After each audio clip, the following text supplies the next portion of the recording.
Welcome to this episode of Cosmic Girls, the minds behind the mission.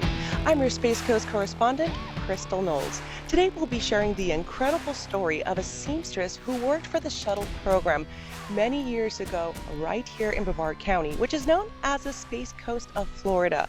Her office located at the Kennedy Space Center right over this bridge. So let's go ahead and hear her story. Jean Wright lived a quiet life on Florida's Space Coast, raising a family. But she never imagined a skill she learned as a child would one day launch her into a career at NASA. How did you get that job? That must be a very tough job. Tough, yes. Well, I knew how to sew. I've been sewing since I was 7 and I'm almost 70, so I've been sewing a long time. We had to know how to read blueprints, which a neighbor next door had taught me when I was younger. But to get the job, they had done a return to flight series on Florida Today, and they highlighted the thermal protection system, which is the system I worked on.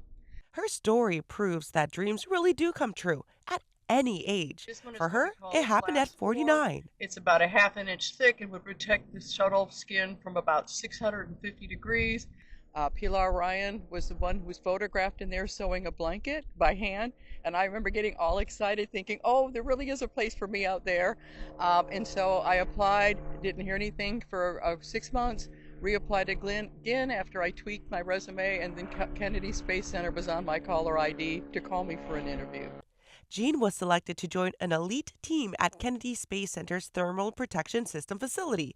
She was one of just 18 specialized seamstresses, a group affectionately known as the Sew Sisters.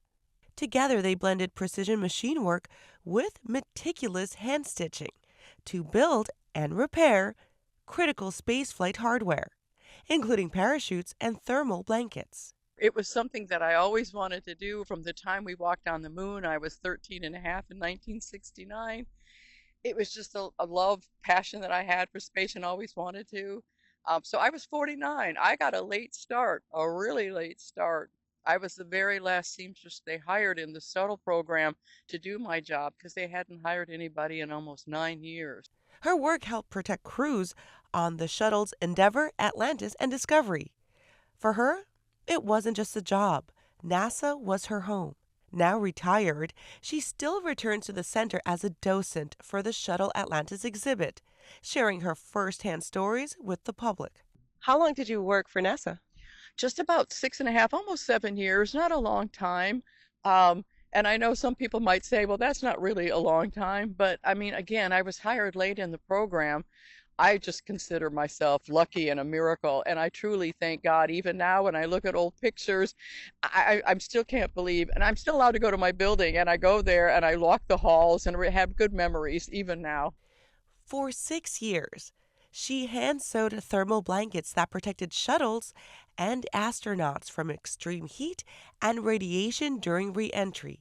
Her story and those of her fellow Sew sisters are now captured in a children's book published in 2023. You can see this one that she captured very well, the drawings of the blankets, and you can see the blankets on the outside of the shuttle. If you have a Space Coast related story, send me a message on Facebook at Krystel Cosmos. And if you'd like to empower girls to reach for the stars, visit cosmicgirls.org to donate or learn about the 6 Girls, 6 Continents competition.